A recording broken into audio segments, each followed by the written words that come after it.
आप देख रहे हैं अल्फा डिफेंस हिंदी में आपका स्वागत है।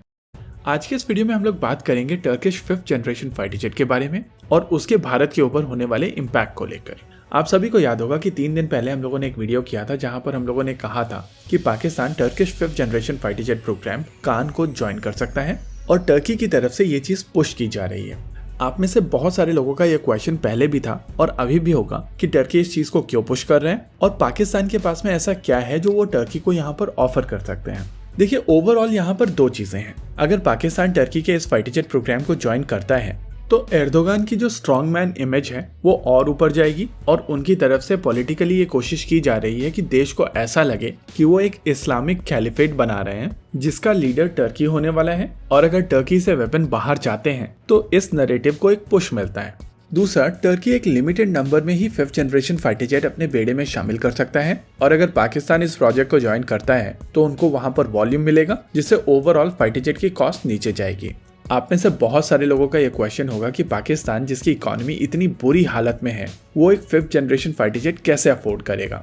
एक्चुअली इस चीज को समझने के लिए आपको समय में थोड़ा पीछे जाना पड़ेगा और याद करना पड़ेगा कि जुल्फिकार अली भुट्टो ने क्या कहा था। भुट्टो ने कहा था कि हम लोग घास खा लेंगे या भूखे सो जाएंगे लेकिन एटम बॉम्ब बनाएंगे, और ये चीज आज भी एप्लीकेबल है। अगर पाकिस्तानी आर्म फोर्सेस की कोई रिक्वायरमेंट है तो उसको पूरा करने के लिए हर मुमकिन कोशिश की जाएगी, और अगर कान उनकी रिक्वायरमेंट है तो इस फाइटर जेट को खरीदने के लिए आवाम की एक एक किडनी तक बेच दी जाएगी, लेकिन ये फाइटर जेट खरीदा जाएगा। अब जब हम लोग ये चीज सॉर्ट आउट कर चुके हैं तो आगे बात कर लेते हैं इसके भारत के ऊपर होने वाले इम्पैक्ट को लेकर, और जो लोगों की तरफ से रेस्पॉन्स दिया जा रहा है उसको भी समझ लेते हैं। अगर पाकिस्तान की तरफ से एक 5th generation fighter jet deploy किया जाएगा तो भारत के ऊपर वो प्रेशर बनेगा कि कहीं से भी एक 5th generation fighter jet deploy किया जाना चाहिए, और ऐसी सिचुएशन में भारत के पास में 3 ऑप्शंस बचते हैं। पहला, या तो भारत रशिया के साथ में चीजों को नेगोशिएट करके Su-57 को कुछ नंबर में अपने बेड़े में शामिल करे। दूसरा, Bharat United states of America के साथ में मिलकर F-35 लाइटनिंग 2 को अक्वायर करे। और तीसरा, राहुल गांधी जी और मोदी जी बैठकर बात करें और डिसाइड करें कि डिफेंस को लेकर पॉलिटिक्स नहीं होगी, जिससे जल्द ही भारत रफाल को लेकर कोई डील कर सके और फटाफट मोदी जी आमका के फंड्स अप्रूव करें। जी हाँ, अभी तक आमका के फंड्स अप्रूव नहीं हुए हैं और मैं यहाँ पर पॉलिटिकली एक बात कह रहा हूँ कि दोनों तरफ से गलतियां हो रही हैं।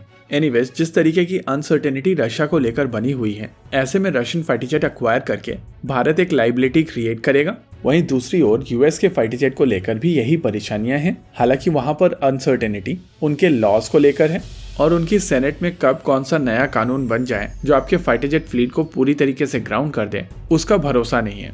वहीं दूसरी ओर अगर आमका की बात की जाए तो इस फाइटर जेट की फर्स्ट फ्लाइट 2025 में प्लान की गई थी, लेकिन वो एंटिसिपेशन थी कि फंड्स पहले अप्रूव हो जाएंगे और अभी तक कैबिनेट कमेटी ऑन सिक्योरिटी की तरफ से कोई अप्रूवल नहीं दिया गया है। ऐसे में अगर पाकिस्तान की तरफ से कान को इंडक्ट किया जाता है तो ये भारत के लिए एक बड़ा थ्रेट होगा, लेकिन यहाँ पर यह भी समझना जरूरी है कि अभी कान को लेकर ही बहुत सारी अनसर्टेनिटीज हैं। इसके इंजन्स को लेकर अभी तक कोई चीज क्लियर नहीं है। इनफैक्ट अभी तक इसकी फर्स्ट फ्लाइट भी नहीं हुई है। अभी ये फाइटर जेट केवल रोल आउट किया गया है और फर्स्ट फ्लाइट से इंडक्शन तक लगभग 5 साल का समय लगता है। हालांकि टर्की की तरफ से बहुत ज्यादा एक्सटेंसिव ट्रायल्स नहीं किए जाते हैं, लेकिन वो लोग भी एंटिसिपेट कर रहे हैं कि ये फाइटर जेट साल 2030 तक उनके बेड़े में शामिल कर दिया जाएगा। ऐसे में पाकिस्तान को कान मिलते मिलते कम से कम साल 2032 हो जाएगा। लेकिन अगर भारत सरकार की तरफ से आमका के फंड्स अप्रूव नहीं किए जाते हैं तो नेचुरली वो Su-57 और F-35 वाली फाइल खुलेगी। फिलहाल के लिए अभी तक वो फाइल खुली नहीं है और ये जो चीजें सोशल मीडिया पर दिखाई दे रही हैं वो महज स्पेकुलेशंस है। इसी के साथ आज के इस वीडियो में रखते हैं केवल इतना ही। वीडियो को अंत तक देखने के लिए धन्यवाद। देखते रहिए अल्फा डिफेंस। जय हिंद।